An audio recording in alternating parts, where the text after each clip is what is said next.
Prime debate ਵਿੱਚ ਤੁਹਾਡਾ ਸਵਾਗਤ ਹੈ। ਅਸੀਂ ਉੱਤਰੀ ਅਮਰੀਕਾ ਵਿੱਚ ਗਲੋਬਲ ਪੰਜਾਬ ਅਤੇ ਯੂਰਪ ਵਿੱਚ ਸੰਗਤ ਟੈਲੀਵਿਜ਼ਨ ਦੇ ਦਰਸ਼ਕਾਂ ਦਾ ਵੀ ਸਵਾਗਤ ਕਰਦੇ ਹਾਂ। ਚੈਂਪੀਅਨ ਲੀਗ T20 ਦੇ ਨਾਲ ਹੀ ਸੀਮਤ ਓਵਰਾਂ ਦੀ ਕ੍ਰਿਕਟ ਵਿੱਚੋਂ ਸਚਿਨ ਤੰਦੂਲਕਰ ਸੇਵਾ ਮੁਕਤ ਹੋ ਗਏ। ਰਾਹੁਲ ਦ੍ਰਵਿੜ ਨੇ ਹਰ ਤਰ੍ਹਾਂ ਦੀ ਕ੍ਰਿਕਟ ਵਿੱਚੋਂ ਸੰਨਿਆਸ ਲੈ ਲਿਆ। ਪਿਛਲੇ 2 ਦਹਾਕਿਆਂ ਤੋਂ ਵੱਧ ਸਮੇਂ ਦੌਰਾਨ ਇਹ ਖਿਡਾਰੀ ਕ੍ਰਿਕਟ ਦੇ ਮੈਦਾਨ ਵਿੱਚ ਹਰ ਪੱਧਰ ਉੱਤੇ ਅਸਰਅੰਦਾਜ਼ ਹੋਏ ਨੇ। ਕੀ ਇਹਨਾਂ ਦੇ ਨਾਲ ਹੀ ਕ੍ਰਿਕਟ ਵਿੱਚੋਂ ਇੱਕ ਦੌਰ ਦਾ ਅੰਤ ਹੋ ਗਿਆ ਹੈ? ਕੀ ਇਹ ਅੰਤ ਪਹਿਲਾਂ ਹੋ ਚੁੱਕਿਆ ਸੀ ਅਤੇ ਦੋਵੇਂ ਮਹਾਨ ਖਿਡਾਰੀ ਆਪਣੀ ਮਿਹਨਤ ਦੇ ਦਮ ਉੱਤੇ ਉਪਯੋਗੀ ਖਿਡਾਰੀਆਂ ਵਜੋਂ ਸਰਗਰਮ ਸਨ? ਕ੍ਰਿਕਟ ਵਿੱਚ ਸਚਿਨ ਤੰਦੂਲਕਰ ਅਤੇ ਰਾਹੁਲ ਦ੍ਰਵਿੜ ਦਾ ਨਾਮ ਮਹਾਨ ਖਿਡਾਰੀਆਂ ਵਿੱਚ ਸ਼ੁਮਾਰ ਹੈ। ਸਚਿਨ ਤੰਦੂਲਕਰ ਨੂੰ ਕ੍ਰਿਕਟ ਵਿੱਚ ਗॉड ਕਿਹਾ ਜਾਂਦਾ ਹੈ ਅਤੇ ਰਾਹੁਲ ਦ੍ਰਵਿੜ ਨੂੰ ਕੰਧ ਮੰਨਿਆ ਜਾਂਦਾ ਹੈ। ਇਹਨਾਂ ਬੱਲੇਬਾਜ਼ਾਂ ਨੇ ਆਪਣੇ ਦੌਰ ਦੇ ਬਿਹਤਰੀਨ ਗੇਂਦਬਾਜ਼ਾਂ ਨੂੰ ਬੇਵਸ ਕੀਤਾ। ਮਹਾਨ ਗੇਂਦਬਾਜ਼ ਸ਼ੇਨ ਵਾਰਨ ਨੂੰ ਸਚਿਨ ਤੰਦੂਲਕਰ ਦੇ ਬਦਹਵਾਸ ਕਰਨ ਵਾਲੇ ਸੁਪਨੇ ਆਉਂਦੇ ਸਨ। ਰਾਹੁਲ ਦ੍ਰਵਿੜ ਨੇ ਆਪਣੇ ਦੌਰ ਦੇ ਬਿਹਤਰੀਨ ਗੇਂਦਬਾਜ਼ਾਂ ਨੂੰ ਬੇਅਸਰ ਕਰ ਦਿੱਤਾ। ਲਗਾਤਾਰ ਇੱਕ ਟੀਮ ਦਾ ਹਿੱਸਾ ਰਹੇ ਦੋਵਾਂ ਖਿਡਾਰੀਆਂ ਨੇ ਵਿਰੋਧੀ ਖਿਡਾਰੀਆਂ ਵਜੋਂ ਆਪਣਾ ਸੀਮਤ ਓਵਰਾਂ ਵਾਲੀ ਕ੍ਰਿਕਟ ਦਾ ਆਖਰੀ ਮੈਚ ਖੇਡਿਆ। ਦੋਵੇਂ ਖਿਡਾਰੀ ਬਤੌਰ ਬੱਲੇਬਾਜ਼ ਆਖਰੀ ਮੈਚ ਵਿੱਚ ਕਾਮਯਾਬ ਨਹੀਂ ਰਹੇ, ਪਰ ਇੱਕ ਨੇ ਤਾਂ ਜੇਤੂ ਟੀਮ ਦਾ ਹਿੱਸਾ ਹੋਣਾ ਹੀ ਸੀ। ਇਹ ਮਾਣ ਸਚਿਨ ਤੰਦੂਲਕਰ ਦੇ ਹਿੱਸੇ ਆਇਆ, ਜਿਸ ਲਈ ਜੇਤੂ ਟੀਮ ਨੇ ਉਸ ਨੂੰ ਮੋਢਿਆਂ ਉੱਤੇ ਚੁੱਕ ਕੇ ਮੈਦਾਨ ਦਾ ਜੇਤੂ ਫੇਰਾ ਪਾਇਆ। ਦ੍ਰਵਿੜ ਪਹਿਲਾਂ ਹੀ ਕੌਮਾਂਤਰੀ ਕ੍ਰਿਕਟ ਦੀ ਹਰ ਵੰਨਗੀ ਵਿੱਚੋਂ ਸੰਨਿਆਸ ਲੈ ਚੁੱਕੇ ਨੇ। ਸਚਿਨ ਨੇ ਸੀਮਤ ਓਵਰਾਂ ਦੀ ਕੌਮਾਂਤਰੀ ਕ੍ਰਿਕਟ ਨੂੰ ਪਹਿਲਾਂ ਹੀ ਅਲਵਿਦਾ ਕਹਿ ਦਿੱਤਾ ਸੀ। ਹੁਣ ਉਹਨਾਂ ਨੇ T20 ਨੂੰ ਅਲਵਿਦਾ ਕਹਿ ਦਿੱਤਾ ਹੈ, ਜਿਸ ਵਿੱਚ ਉਹ ਮੁੰਬਈ ਇੰਡੀਅਨ ਵੱਲੋਂ ਖੇਡਦੇ ਸਨ। ਹੁਣ ਸਚਿਨ ਕੌਮਾਂਤਰੀ ਕ੍ਰਿਕਟ ਵਿੱਚ ਸਿਰਫ ਟੈਸਟ ਮੈਚ ਖੇਡਦੇ ਨੇ ਅਤੇ 200 ਮੈਚਾਂ ਦੇ ਅੰਕੜੇ ਤੋਂ ਸਿਰਫ 2 ਮੈਚ ਦੂਰ ਨੇ। ਸਚਿਨ ਨੇ ਕ੍ਰਿਕਟ ਤੋਂ ਕਦੋਂ ਸੰਨਿਆਸ ਲੈਣਾ ਹੈ, ਇਹ ਫੈਸਲਾ ਕਿਸਨੇ ਲੈਣਾ ਹੈ, ਕਦੋਂ ਲੈਣਾ ਹੈ? ਕੀ ਸਚਿਨ ਦੀ ਚੋਣ ਨੂੰ ਕਾਰਗੁਜ਼ਾਰੀ ਨਾਲ ਜੋੜ ਕੇ ਵੇਖਿਆ ਜਾਣਾ ਚਾਹੀਦਾ ਹੈ? ਇਹ ਸਭ ਸਵਾਲਾਂ ਉੱਤੇ ਖਿਡਾਰੀ, ਖੇਡ ਪ੍ਰਬੰਧਕ, ਖੇਡ ਲੇਖਕ, ਟਿੱਪਣੀਕਾਰ ਅਤੇ ਪੱਤਰਕਾਰ ਲਗਾਤਾਰ ਚਰਚਾ ਕਰ ਰਹੇ ਨੇ। ਹੁਣ ਜਦੋਂ 2 ਵੱਡੇ ਖਿਡਾਰੀਆਂ ਨੇ ਸੀਮਤ ਓਵਰਾਂ ਦੀ ਕ੍ਰਿਕਟ ਨੂੰ ਅਲਵਿਦਾ ਕਹਿ ਦਿੱਤਾ ਹੈ, ਤਾਂ ਇਹ ਚਰਚਾ ਅਹਿਮ ਹੈ ਕਿ ਇਸ ਸੰਨਿਆਸ ਦੇ ਇਹਨਾਂ ਖਿਡਾਰੀਆਂ ਅਤੇ ਖੇਡ ਲਈ ਕੀ ਮਾਇਨੇ ਨੇ। ਖਿਡਾਰੀਆਂ ਨੂੰ ਉਹਨਾਂ ਦੀ ਕਾਰਗੁਜ਼ਾਰੀ ਲਈ ਜਾਣਿਆ ਜਾਂਦਾ ਹੈ। ਕੁਝ ਖਿਡਾਰੀ ਆਪਣੀਆਂ ਕਦਰਾਂ ਕੀਮਤਾਂ ਲਈ ਵੀ ਜਾਣੇ ਜਾਂਦੇ ਨੇ। ਮੌਜੂਦਾ ਦੌਰ ਵਿੱਚ ਖਿਡਾਰੀਆਂ ਦੀ ਚਰਚਾ ਇਸ ਪੱਖੋਂ ਵੀ ਹੁੰਦੀ ਹੈ ਕਿ ਕਿਸ ਨੂੰ ਕਿੰਨੇ ਇਸ਼ਤਿਹਾਰ ਮਿਲਦੇ ਨੇ ਅਤੇ ਕਿਸ ਨੇ ਕਿੰਨੀ ਕਮਾਈ ਕੀਤੀ ਹੈ। ਜੇ ਅੰਕੜਿਆਂ ਦੀ ਗੱਲ ਕਰੀਏ ਤਾਂ ਸਚਿਨ ਅਤੇ ਦ੍ਰਵਿੜ ਬਿਨਾਂ ਸ਼ੱਕ ਵੱਡੀਆਂ ਪ੍ਰਾਪਤੀਆਂ ਵਾਲੇ ਖਿਡਾਰੀ ਨੇ। ਉਹਨਾਂ ਦੇ ਸੀਮਤ ਓਵਰਾਂ ਵਾਲੀ ਕ੍ਰਿਕਟ ਵਿੱਚੋਂ ਸੰਨਿਆਸ ਲੈਣ ਦੇ ਕੀ ਮਾਇਨੇ ਨੇ? ਚਰਚਾ ਕਰਨ ਲਈ ਸਾਡੇ ਨਾਲ ਸਟੂਡੀਓ ਵਿੱਚ ਹਾਜ਼ਰ ਨੇ ਗੁਰਮੀਤ ਸਿੰਘ, ਜੋ ਖੇਡ ਨਿਰਦੇਸ਼ਕ ਨੇ ਪੰਜਾਬ ਯੂਨੀਵਰਸਿਟੀ ਵਿੱਚ, ਸੁਸ਼ੀਲ ਕਪੂਰ, ਜੋ ਪੰਜਾਬ ਕ੍ਰਿਕਟ ਐਸੋਸੀਏਸ਼ਨ ਦੇ ਸਪੋਕਸਪਰਸਨ ਨੇ, ਅੰਜੂ ਵਸ਼ਿਸ਼ਟ, ਜੋ MCM DAV ਕਾਲਜ ਚੰਡੀਗੜ੍ਹ ਵਿੱਚ ਪੜ੍ਹਾਉਂਦੇ ਨੇ। ਗੁਰਮੀਤ ਜੀ, ਸਭ ਤੋਂ ਪਹਿਲਾਂ ਮੈਂ ਤੁਹਾਨੂੰ ਪੁੱਛਾਂਗਾ, ਜਦੋਂ ਇਹ 2 ਜਿਹੜੇ ਬਹੁਤ ਵੱਡੇ ਖਿਡਾਰੀ ਨੇ ਹਿੰਦੁਸਤਾਨ ਦੇ ਨਹੀਂ ਕੌਮਾਂਤਰੀ ਪੱਧਰ ਦੇ, ਇਹਨਾਂ ਨੇ 40-41 ਸਾਲ ਦੀ ਉਮਰ ਦੇ ਵਿੱਚ ਲਿਮਿਟਿਡ ਓਵਰ ਜਿਹੜੀ ਕ੍ਰਿਕਟ ਹੈ ਉਹ ਤੋਂ ਸੰਨਿਆਸ ਲੈ ਲਿਆ, ਵਾਟ ਡਜ਼ ਇਟ ਮੀਨ? ਸੰਨਿਆਸ ਲੈ ਲਿਆ। ਸਭ ਤੋਂ ਪਹਿਲਾਂ ਤਾਂ ਬਹੁਤ ਵਧਾਈ ਦਊਂਗਾ ਦੋਨੋਂ ਪਲੇਅਰਾਂ ਨੂੰ ਕਿ ਦੋਨਾਂ ਨੇ ਬੜਾ ਸਕਸੈਸਫੁਲ ਆਪਣਾ ਸਫ਼ਰ, 20 ਸਾਲਾਂ ਦਾ ਸਫ਼ਰ ਸੀ, 20 ਸਾਲਾਂ ਤੋਂ ਉੱਤੇ ਹੀ ਹੋ ਗਿਆ ਸਫ਼ਰ ਜਿਹੜਾ ਇਹਨਾਂ ਨੇ ਤੈਅ ਕੀਤਾ ਹੈ। ਸੋ ਜਦੋਂ ਇਹ ਆਏ ਸੀ, ਇਹ 16 ਤੋਂ 17 ਸਾਲ ਦੀ ਉਮਰ ਦੇ ਸੀ ਜਦੋਂ ਆਏ ਸੀ ਜੀ। ਸਚਿਨ ਨੇ ਤਾਂ ਥੋੜੇ ਜਿਹੇ ਛੋਟੇ ਸੀਗੇ। ਹਾਂ, ਸਚਿਨ ਵੀ 16 ਸਾਲਾਂ ਦੇ, ਦ੍ਰਵਿੜ ਵੱਡੇ, ਦ੍ਰਵਿੜ ਥੋੜੇ ਜਿਹੇ ਵੱਡੇ ਸੀ, ਬਟ 16 ਜਾਂ 17 ਐਵਰੇਜ ਲੈ ਕੇ ਚਲੋ ਇਸ ਉਮਰ 'ਚ ਆ ਗਏ ਸੀ। ਸੋ ਸਭ ਤੋਂ ਪਹਿਲੇ ਤੇ ਇਹਨਾਂ ਨੇ ਬਹੁਤ ਰਾਈਟ ਏਜ 'ਚ ਐਂਟਰੀ ਮਾਰੀ ਸੀ ਇੰਟਰਨੈਸ਼ਨਲ ਲੈਵਲ ਤੇ ਜੀ, ਠੀਕ ਹੈ। ਹੁਣ ਇਹਨਾਂ ਨੇ 20 ਸਾਲ ਤੋਂ ਉੱਤੇ they have maintain there fitness. ਵਿੱਚੋਂ ਪ੍ਰੋਬਲਮ ਇੰਜਰੀਜ਼ ਵੀ ਆਉਂਦੀਆਂ ਰਹੀਆਂ, ਬਟ ਜਿਹੜੀ ਮੇਨ ਚੀਜ਼ ਹੈ, ਇਹਨਾਂ ਨੇ ਲੰਬੇ ਸਮੇਂ ਤੱਕ ਆਪਣੀ ਪਰਫਾਰਮੈਂਸ ਨੂੰ ਖਿੱਚ ਕੇ ਰੱਖਿਆ। ਉਹਦੇ ਪਿੱਛੇ ਇਹਨਾਂ ਦਾ ਆਪਣੀ ਪਰਸਨਲ ਜਿਹੜੀ ਟ੍ਰੇਨਿੰਗ ਕਰਦੇ ਰਹੇ ਹੋਣੇ, ਡੈਫੀਨੇਟਲੀ ਟ੍ਰੇਨਿੰਗ ਕਰਦੇ ਰਹੇ ਹੋਣੇ, ਤਾਂ ਹੀ ਮੇਨਟੇਨ ਰੱਖਿਆ। ਅਦਰਵਾਈਜ਼ ਇੰਨੇ ਲੰਬੇ ਸਮੇਂ ਤੱਕ ਕੋਈ ਵੀ ਬੰਦਾ ਨਹੀਂ ਮੇਨਟੇਨ ਰੱਖ ਸਕਦਾ। ਔਰ ਸਪੈਸ਼ਲੀ ਤੁਸੀਂ ਹੋਰ ਗੇਮਾਂ ਨੂੰ ਲੈ ਕੇ ਚਲੋ, ਐਥਲੈਟਿਕਸ ਹੈ ਜਾਂ ਤੁਸੀਂ ਲੈ ਕੇ ਚਲੋ ਫੁੱਟਬਾਲ ਹੈ, ਹਾਕੀ ਹੈ, ਉੱਥੇ ਬੰਦਾ 20 ਸਾਲ ਤੋਂ ਉੱਤੇ ਨਹੀਂ ਜਾ ਸਕਦਾ। ਬਟ ਕ੍ਰਿਕਟ ਇੱਕ ਇੱਦਾਂ ਦਾ ਫੀਲਡ ਹੈ ਜਿੱਥੇ ਕਿ ਬੰਦਾ 20 ਸਾਲ ਤੋਂ ਉੱਤੇ ਵੀ ਜਾ ਰਿਹਾ। ਔਰ ਸਪੈਸ਼ਲੀ ਇਨ ਇੰਡੀਆ ਤੁਸੀਂ ਦੇਖੋ, ਪਿੱਛੇ ਗਵਾਸਕਰ ਨੂੰ ਦੇਖ ਲਓ ਜਾਂ 1-2 ਹੋਰ ਪਲੇਅਰ ਨੇ ਜਿਹੜੇ 20 ਸਾਲ ਤੱਕ ਕੰਟੀਨਿਊ ਕਰ ਚੁੱਕੇ ਨੇ, ਜਿਨ੍ਹਾਂ ਦੀ ਕਾਰਗੁਜ਼ਾਰੀ ਕਾਇਮ ਰਹੀ, ਨਾਲ ਫਿਟਨੈਸ ਵੀ ਰਹੀ। But main thing is fitness ਜੀ। ਔਰ ਫਿਟਨੈਸ ਨੂੰ ਬਹੁਤ ਸਾਰੇ ਖਿਡਾਰੀ ਨੇ ਜਿਹੜੇ ਇਗਨੋਰ ਕਰਦੇ ਨੇ। ਜੇ ਤੁਸੀਂ ਲੰਬੇ ਸਮੇਂ ਤੱਕ ਚੱਲਣਾ ਹੈ ਤੇ ਤੁਹਾਨੂੰ ਆਪਣੀ ਫਿਟਨੈਸ ਜਿਹੜੀ ਹੈ ਉਹਨੂੰ, ਫਿਟਨੈਸ ਮਤਲਬ ਕਿ according to the need of the game. ਸਭ ਤੋਂ ਪਹਿਲੀ ਗੱਲ ਕੀ ਹੈ ਕਿ ਅਸੀਂ ਕੀ ਕਰਦੇ ਹਾਂ, ਜਿਹੜੀ ਨੇਚਰ ਹੈ ਸਾਡੀ ਐਕਟੀਵਿਟੀ ਦਾ, ਜਿਵੇਂ ਕ੍ਰਿਕਟ ਹੈ, ਕ੍ਰਿਕਟ ਇੱਕ ਗੇਮ ਸੀ ਜਿਹੜੀ ਕਿ 5 ਦਿਨਾਂ ਖੇਡਣ ਵਾਸਤੇ ਬਣੀ ਹੋਈ ਸੀ ਪਹਿਲੇ। ਉਹਨੂੰ ਹੌਲੀ ਹੌਲੀ ਉਹਦਾ ਫਾਰਮੈਟ ਚੇਂਜ ਹੁੰਦਾ ਰਿਹਾ। ਪਹਿਲੇ ਉਹ 1 ਡੇ 'ਚ ਆਈ, 60 ਓਵਰ ਹੁੰਦੇ ਰਹੇ, ਫਿਰ 50 ਓਵਰ, ਫਿਰ T20 ਕਰਤਾ ਉਹਨੂੰ, ਹੈ ਨਾ। ਸੋ ਬੜੀ ਫਾਸਟ ਹੋ ਗਈਆਂ ਗੇਮਾਂ। ਹੁਣ ਇੰਡੀਆ ਵਿੱਚ ਕ੍ਰਿਕਟ ਇੱਕ ਮਤਲਬ ਕਿ ਮਦਰ ਗੇਮ ਹੈ ਜਿਹਨੂੰ ਕਿ ਹਰ ਇੱਕ ਬੱਚਾ ਖੇਡਦਾ। ਹਰ ਇੱਕ ਬੱਚੇ ਨੂੰ ਜੰਮਦੇ ਹੀ ਪਤਾ ਹੈ ਕਿ ਵੀ ਕ੍ਰਿਕਟ ਵੀ ਕੋਈ ਚੀਜ਼ ਹੈਗੀ ਹੈ। ਔਰ ਹਰ ਇੱਕ ਬੰਦਾ ਬੋਲਿੰਗ, ਬੈਟਿੰਗ ਸਭ ਕੁਝ ਕਰਨਾ ਜਾਣਦਾ, ਹਰ ਇੱਕ ਬੱਚਾ, ਚਾਹੇ ਉਹ ਕਿਸੇ ਲੈਵਲ ਦਾ ਵੀ। ਸੋ ਟੈਲੈਂਟ ਦੀ ਕਮੀ ਇੰਡੀਆ 'ਚ ਨਹੀਂ ਹੈ। ਉਹ ਮਤਲਬ ਕਿ ਉਹਨਾਂ ਨੂੰ ਵਧਾਈ ਜ਼ਰੂਰ ਆ ਦੋਨੋਂ ਬੰਦਿਆਂ ਨੂੰ, ਲੇਕਿਨ ਇਹ ਨਹੀਂ ਹੈ ਕਿ ਉਹਨਾਂ ਦੀ ਜਿਹੜੀ ਸਪੇਸ ਹੈ ਉਹ ਕਵਰ ਨਹੀਂ ਹੋਗੀ, ਉਹਨਾਂ ਦੀ ਸਪੇਸ ਡੈਫੀਨੇਟਲੀ ਕਵਰ ਹੋਗੀ।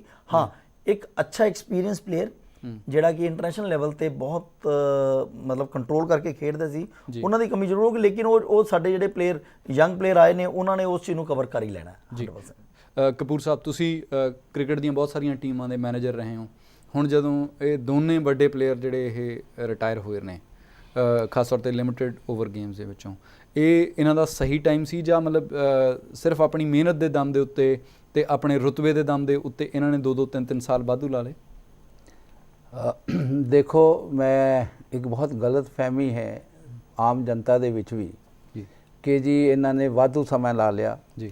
ਮੈਂ ਤੁਹਾਨੂੰ ਦੱਸਣਾ ਚਾਹਾਂਗਾ, ਤੁਸੀਂ ਆਸਟ੍ਰੇਲੀਆ ਵੱਲ ਦੇਖੋ, ਮਾਈਕ ਹਸੀ ਹੁਣ ਰਿਟਾਇਰ ਹੋਏ ਨੇ, 30 ਸਾਲ ਦੀ ਉਮਰ 'ਚ ਉਹ ਟੈਸਟ ਟੀਮ 'ਚ ਆਏ ਸੀਗੇ, ਪਰ ਉਹ 32 ਸਾਲ ਦੀ ਉਮਰ 'ਚ ਆਏ ਸੀਗੇ, 30-32 ਸਾਲ ਦੀ। ਅਸੀਂ ਜਿਸ ਵੇਲੇ ਸਚਿਨ ਔਰ ਡਰਾਵਿਡ ਵੱਲ ਦੇਖਦੇ ਹਾਂ, 16 ਸਾਲ ਦਾ ਕੋਈ ਬੱਚਾ ਸਵਾਏ ਆਇਨ ਕਰੇਗ ਉਹਨਾਂ ਦੇ ਹੋਏ ਸੀ ਆਸਟ੍ਰੇਲੀਆ ਦੇ, ਜਿਹੜੇ 19 ਸਾਲ ਦੇ ਆਏ ਸੀ, ਕੋਈ ਵੀ ਉਹਨਾਂ ਦੀ ਟੀਮ 'ਚ ਨਹੀਂ ਆਉਂਦਾ। ਸਾਡੇ ਬੱਚੇ ਕਿਉਂਕਿ 16 ਸਾਲ 'ਚ ਆ ਗਏ, 16 ਤੋਂ 40 ਦੇ ਵਿੱਚ ਤੁਸੀਂ ਆਪ ਲਾ ਲਓ 24 ਸਾਲ ਦਾ ਵਕਫਾ ਹੋ ਜਾਂਦਾ ਹੈ।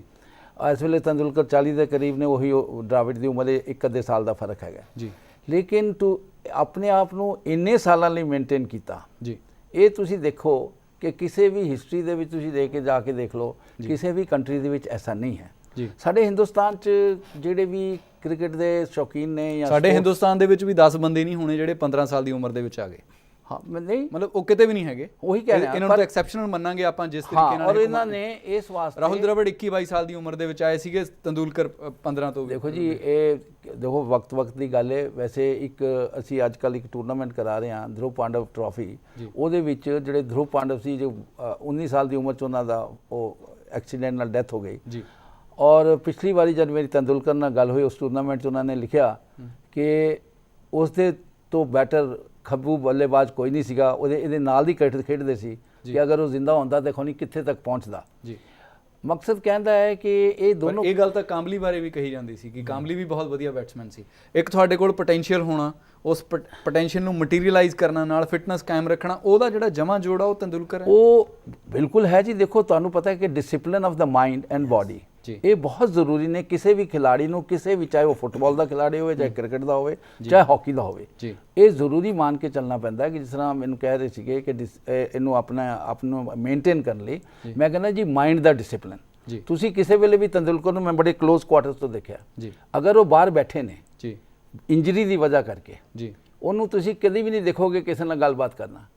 ਅਗਰ ਉਹਨਾਂ ਦੇ ਹੱਥ ਤੇ ਚੋਟ ਲੱਗੀ ਹੈ ਤਾਂ ਉਹਦਾ ਸਾਰਾ ਟਾਈਮ ਉਹਨੂੰ ਮੇਨਟੇਨ ਕਰਨ ਵਾਸਤੇ, ਉਸ ਮੈਚ ਦੇ ਵਿੱਚ ਉਹ ਕਿਧਰੇ ਫालतू ਗੱਲ ਨਹੀਂ ਕਰਨਗੇ, ਉਸੇ ਨੂੰ ਮੇਨਟੇਨ ਕਰਨਗੇ। ਇਹੀ ਰੀਜ਼ਨ ਹੈ ਕਿ ਉਹਨਾਂ ਦੀ ਪਰਫਾਰਮੈਂਸ ਇੰਨੀ ਵਧੀਆ ਰਹੀ। ਰਾਹੁਲ ਡਰਾਵਿਡ, ਉਹਨੂੰ ਅਸੀਂ ਦੀਵਾਰ ਮੰਨ ਕੇ ਚੱਲਦੇ ਹਾਂ। ਤੁਸੀਂ ਬੰਗਲੌਰ 'ਚ ਚਲੇ ਜਾਓ, ਉੱਥੇ ਇੱਕ ਦੀਵਾਰ ਬਣੀ, ਉਹ 'ਚ ਲਿਖਿਆ ਦ ਵਾਲ, ਔਰ ਜਿੰਨੇ ਰਨ ਬਣਾਏ ਜਾਂਦੇ ਸੀ, ਵਾਲ ਕ੍ਰੋਸਿਸ 10,000, ਵਾਲ ਕ੍ਰੋਸਿਸ 11,000, ਬੰਗਲੌਰ ਦੇ ਸਟੇਡੀਅਮ ਦੇ ਵਿੱਚ ਉਹਨਾਂ ਦਾ ਇਹ ਲੱਗਿਆ ਹੈ। ਇਹ ਇੱਕ ਬੜਾ ਸ਼ਲਾਘਾ ਦਾ ਵਿਸ਼ਾ ਹੈ ਕਿ ਜਿਹੜੇ ਅੱਜ ਕੱਲ੍ਹ ਦੇ ਯੰਗਸਟਰਸ ਆ ਰਹੇ ਨੇ, ਮੈਂ ਚਾਹੇ ਤੁਸੀਂ ਉਹਨਾਂ ਨੂੰ ਵਿਰਾਟ ਕੋਹਲੀ ਜੀ ਨੂੰ ਲੈ ਲਓ ਜਾਂ ਦੂਸਰੇ ਲੈ ਲਓ, ਬੜੇ ਹੀ ਹੋਣਹਾਰ ਖਿਲਾੜੀ ਨੇ, ਲੇਕਿਨ ਮੈਂ ਦਾਅਵੇ ਨਾਲ ਕਹਿਣਾ ਬਹੁਤ ਹੀ ਕਠਿਨ ਰਾਹ ਹੈ ਜਿਹੜੀ ਇਹ ਦੋ ਦਿੱਗਜ ਖਿਲਾੜੀਆਂ ਨੇ 20 ਸਾਲ ਤੋਂ ਪਲੱਸ ਦਾ ਵਕਫਾ ਇਹਨਾਂ ਨੇ ਕੱਟਿਆ, ਔਰ ਟੌਪ ਲੈਵਲ ਤੇ ਕੱਟਿਆ। ਅੱਜ ਅਸੀਂ ਸੋਚਦੇ ਹਾਂ ਕਿ 2-3 ਸਾਲ ਆਪਣੇ ਆਪ ਨੂੰ ਘਸੀਟ ਕੇ ਲੈ ਗਏ ਨੇ, ਨਹੀਂ, ਐਸੀ ਕੋਈ ਗੱਲ ਨਹੀਂ। ਕਿ ਤੁਸੀਂ ਕਿਸੇ ਨੂੰ ਵੀ ਦੇਖ ਲਓ, ਇੰਨੀਆਂ ਫੇਲਰਸ ਹੁੰਦੀਆਂ ਲੇਕਿਨ ਉਹ ਫੇਲਰਸ ਨੂੰ ਅਸੀਂ ਕਿਤੇ ਕਾਊਂਟ ਹੀ ਨਹੀਂ ਕਰਦੇ। ਸਚਿਨ ਦਾ ਅਗਰ ਸਹੀ ਗੱਲ ਹੈ ਕਿ ਜਦੋਂ ਅਸੀਂ ਇਹਨਾਂ ਬਾਰੇ ਸਾਲ ਮਗਰੋਂ ਗੱਲ ਕਰਾਂਗੇ, 6 ਮਹੀਨੇ ਮਗਰੋਂ ਗੱਲ ਕਰਾਂਗੇ, ਫਿਰ ਇਹਨਾਂ ਦੇ ਆਖਰੀ ਦੌਰ ਬਾਰੇ ਇਸ ਤਰੀਕੇ ਨਾਲ ਨਹੀਂ ਗੱਲ ਹੋਏਗੀ ਕਿ ਆਖਰੀ ਦੌਰ ਦੇ ਵਿੱਚ ਉਹ ਕਾਮਯਾਬ ਨਹੀਂ ਸੀ, ਕਿਉਂਕਿ ਉਦੋਂ ਤਾਂ ਪੂਰੇ ਦੌਰ ਨੂੰ ਦੇਖਾਂਗੇ। ਪਰ ਜਦੋਂ ਇਸ ਵੇਲੇ ਗੱਲ ਹੋਏਗੀ ਕਿ ਟੀਮ 'ਚ ਤੁਸੀਂ ਖੇਡਣਾ, ਫਿਰ ਤੇ ਕਾਰਗੁਜ਼ਾਰੀ ਬਾਰੇ ਗੱਲ ਹੋਏਗੀ ਨਾ। ਬਿਲਕੁਲ ਨਹੀਂ, ਕਾਰਗੁਜ਼ਾਰੀ ਦੇਖੋ ਕਿਸੇ ਵੀ ਜਗ੍ਹਾ ਤੇ ਦੇਖੋ ਕਿਹੜਾ ਪਲੇਅਰ ਹੈ, ਅੱਜ ਤੋਂ ਤੁਸੀਂ ਕੁਝ ਦਿਨ ਪਹਿਲੇ ਜਾਂ 3-4 ਮਹੀਨੇ ਪਹਿਲੇ ਲਾ ਲਓ, ਕੌਣ ਸੋਚ ਸਕਦਾ ਸੀਗਾ ਕਿ ਆਪਣਾ ਜਿਹੜੇ ਤੁਹਾਡੇ ਸਹਿਵਾਗ ਸਾਹਿਬ ਨੇ ਉਹ ਹਿੰਦੁਸਤਾਨ ਦੀ ਟੀਮ ਦਾ ਹਿੱਸਾ ਨਹੀਂ ਹੋਣਗੇ ਜੀ। ਲੇਕਿਨ ਉਹਨਾਂ ਕੋਲ ਉਸੇ ਕਰਕੇ ਦਾ ਸਵਾਲ ਹੈ ਕਿ ਵੀ ਜੇ ਉਹਦੀ ਕਾਰਗੁਜ਼ਾਰੀ ਮਾੜੀ ਹੈ ਤੇ ਉਹ ਬਾਹਰ ਹੈ, ਤੰਦੂਲਕਰ ਉੱਦਾਂ ਦੀ ਤਕਰੀਬਨ ਕਾਰਗੁਜ਼ਾਰੀ ਕਰਨ ਟੀਮ 'ਚ ਬੈਠਾ ਹੈ। ਦੇਖੋ, ਐਸੀ ਕੋਈ ਗੱਲ ਨਹੀਂ ਹੈਗੀ, ਇਸ ਕਰਕੇ ਨਹੀਂ ਟੀਮ 'ਚ ਬੈਠਾ। ਤੁਸੀਂ ਕਦੀ ਵੀ ਇਹਨਾਂ ਦੋਨਾਂ ਦਾ ਉਹ ਸਮੀਕਰਨ ਲੈ ਲੋਗੇ ਤੇ ਤੰਦੂਲਕਰ ਜਿੰਨਾ ਕਰੈਕਟ ਬੈਟਸਮੈਨ ਹੈ ਜਿੱਦਾਂ ਡਰਾਵਿਡ ਕਰੈਕਟ ਇਹਦੇ ਬਾਰੇ ਤਾਂ ਕੋਈ ਸਵਾਲ ਹੀ ਨਹੀਂ ਹੈ। ਹਿੰਦੁਸਤਾਨ ਦੀ ਇਹਦੇ ਬਾਰੇ ਤਾਂ ਕੋਈ ਸਵਾਲ ਨਹੀਂ ਹੈ। ਕੋਈ ਸਵਾਲ ਨਹੀਂ, ਤਾਂ ਹੀ ਮੈਂ ਤਾਂ ਕਹਿ ਰਿਹਾ ਨਾ, ਇਸ ਵਜ੍ਹਾ ਜਿਹੜੀ ਗੱਲ ਕਹੀ ਹੈ ਨਾ ਇਹਨਾਂ ਨੇ, ਡਿਸਪਲਿਨ ਇਜ਼ ਮੋਰ ਇੰਪੋਰਟੈਂਟ। ਇਹ ਜਿਹੜਾ ਉਹਨਾਂ ਦਾ ਮਾਈਂਡ ਔਰ ਬਾਡੀ ਦਾ ਉਹਨਾਂ ਦਾ ਡਿਸਪਲਿਨ ਹੈ, they are carrying on because of that. ਜੀ, ਤੁਹਾਡੀ ਗੱਲ ਬਿਲਕੁਲ ਸਪਸ਼ਟ ਹੋ ਗਈ। ਅੰਜੂ, ਤੁਸੀਂ ਇਹਦੇ ਤੇ ਕੀ ਕਹਿਣਾ ਚਾਹੋਗੇ? मैं ਇਹਦੇ ਤੇ ਇਹ ਕਹਿਣਾ ਚਾਹੂੰਗੀ ਕਿ ਇਹ ਦੋਨੋਂ ਪਲੇਅਰਸ ਆਪਣੀ ਇੱਕ ਮਿਸਾਲ ਕਾਇਮ ਕਰਕੇ ਜਾ ਰਹੇ ਹਨ। ਜੀ, ਅਗਰ ਤੁਸੀਂ ਡਰਾਵਿਡ ਨੂੰ ਦੇਖੋ ਤਾਂ ਉਹ ਇੱਕ ਐਸੇ ਪਲੇਅਰ ਹੈ ਜਿਨ੍ਹਾਂ ਨੇ ਟੀਮ ਵਾਸਤੇ ਬਹੁਤ ਖੇਲਿਆ। ਜੀ, ਉਹਨਾਂ ਨੇ ਓਪਨਿੰਗ ਵੀ ਕੀਤੀ, ਉਹਨਾਂ ਨੇ ਟਾਈਮ ਆਨ ਤੇ 9th ਨੰਬਰ ਤੇ ਵੀ ਬੈਟਿੰਗ ਕੀਤੀ, ਜੀ, ਉਹਨਾਂ ਨੇ ਵਿਕਟ ਕੀਪਿੰਗ ਵੀ ਕੀਤੀ। ਬਹੁਤ ਥੋੜੇ ਪਲੇਅਰਸ ਇਸ ਤਰ੍ਹਾਂ ਦੇ ਹੋਣਗੇ ਜਿਹੜੇ ਆਪਣੇ ਆਪ ਨੂੰ ਛੱਡ ਕੇ ਟੀਮ ਵਾਸਤੇ ਖੇਡਦੇ। ਇਸੇ ਕਰਕੇ ਉਹ ਕਹਿੰਦੇ ਸੀਗੇ ਕਿ ਜਿਹੜਾ ਤੰਦੂਲਕਰ ਹੈ ਉਹਨੂੰ ਤਾਂ ਰੱਬ ਵੱਲੋਂ ਮਿਲਿਆ ਹੋਇਆ,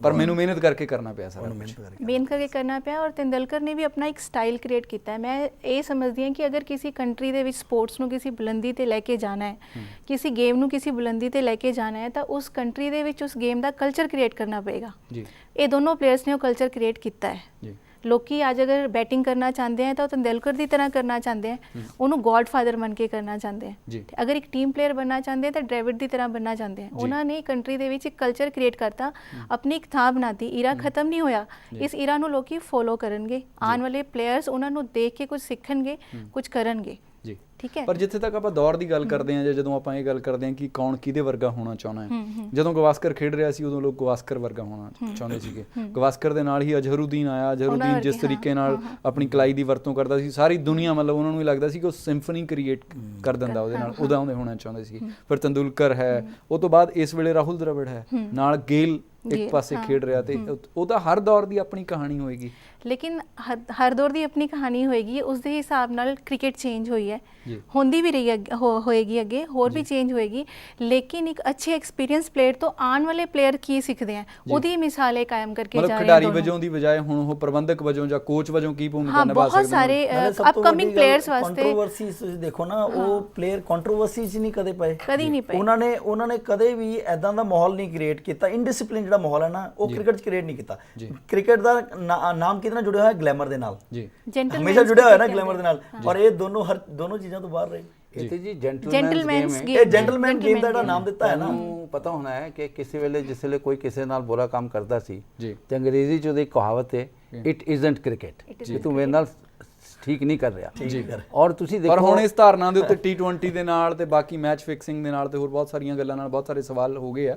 ਪਰ ਇਹਨਾਂ ਨੂੰ ਬੰਦਿਆਂ ਨੂੰ ਜ਼ਰੂਰ ਮਿਸਾਲ ਮੰਨਿਆ ਜਾ ਸਕਦਾ ਕਿ ਵੀ ਇੱਕ ਬੰਦੇ ਨੂੰ ਸਲੀਕੇ ਨਾਲ ਕਿਵੇਂ ਜੀਵਨ ਜਿਉਣਾ ਚਾਹੀਦਾ, ਕਿਵੇਂ ਕ੍ਰਿਕਟ ਗੇਮ ਦੇਖੋ ਟ੍ਰੇਨਿੰਗ ਜਿਹੜੀ ਹੈ ਨਾ ਜੀ, ਮੈਂ ਕਹੂੰਗਾ being a sports training expert ਕਿ ਟ੍ਰੇਨਿੰਗ ਡਿਸਪਲਿਨ ਨਾਲ ਹੀ ਕੀਤੀ ਜਾਣੀ ਚਾਹੀਦੀ ਹੈ। ਔਰ ਜੇ ਤੁਸੀਂ ਲੰਬੇ ਸਮੇਂ ਤੱਕ ਇੰਟਰਨੈਸ਼ਨਲ ਲੈਵਲ ਤੇ ਸਪੋਰਟਸ ਖੇਡਣੀ ਹੈ, ਸੋ ਟ੍ਰੇਨਿੰਗ ਦੇ ਪ੍ਰਿੰਸੀਪਲਸ ਦੀ ਸਾਊਂਡ ਅੰਡਰਸਟੈਂਡਿੰਗ ਹੋਣੀ ਚਾਹੀਦੀ ਹੈ। ਜੇ ਤੁਹਾਨੂੰ ਬੀਇੰਗ ਅ ਕੋਚ ਜਾਂ ਬੀਇੰਗ ਅ ਟ੍ਰੇਨਰ ਤੁਹਾਨੂੰ ਸਪੋਰਟਸ ਪ੍ਰਿੰਸੀਪਲਸ ਜਿਹੜੇ ਨੇ ਇਹਨਾਂ ਦੀ ਜੇ ਤੁਹਾਨੂੰ ਸਾਊਂਡ ਅੰਡਰਸਟੈਂਡਿੰਗ ਨਹੀਂ ਹੈਗੀ, ਤੁਸੀਂ ਉਸ ਨੂੰ ਲੰਬੇ ਸਮੇਂ ਤੱਕ ਨਹੀਂ ਖੇਡ ਸਕਦੇ। ਜੀ, ਗੁਰਮੀਤ ਜੀ, ਜਿਹੜੇ ਦੋਡੇ ਖਿਡਾਰੀ ਨੇ ਇਹ ਖੇਡ ਭਾਵਨਾ ਲਈ ਵੀ ਜਾਣੇ ਜਾਂਦੇ ਨੇ ਤੇ ਆਪਣੇ ਸਲੀਕੇ ਲਈ ਵੀ ਜਾਣੇ ਜਾਂਦੇ ਨੇ। ਕਿ ਇੱਕ ਬੰਦੇ ਨੂੰ ਜਿਵੇਂ ਖੇਡ ਭਾਵਨਾ ਨਾਲ ਜਦੋਂ ਆਪਾਂ ਜੋੜ ਕੇ ਦੇਖਦੇ ਹਾਂ ਕਿ ਕਿਹੜੇ ਗੁਣ ਨੇ, ਉਹਦੇ ਵਿੱਚ ਤਾਲਮੇਲ ਦਾ ਵੀ ਮਸਲਾ ਹੈ, ਤੁਸੀਂ ਕਿੰਨੀ ਸਮਝ ਨਾਲ ਕਿਸ ਤਰੀਕੇ ਨਾਲ ਗੱਲ ਕਰਦੇ ਆ, ਇਹ ਜਿਹੜੇ ਗੁਣ ਨੇ।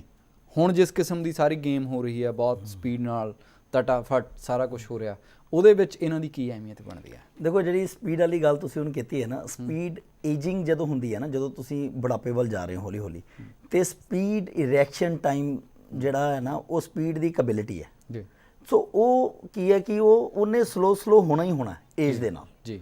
ਇਹ ਸਾਇੰਸ ਨੇ ਪ੍ਰੂਵ ਕਰਤਾ ਜੀ ਕਿ ਤੁਹਾਡੇ ਮਸਲਸ ਦੀ ਸਟਰੈਂਥ ਵੀ ਹੌਲੀ ਹੌਲੀ ਘਟਦੀ ਹੈ, ਬਟ ਟ੍ਰੇਨਿੰਗ ਕਰਕੇ you can maintain it.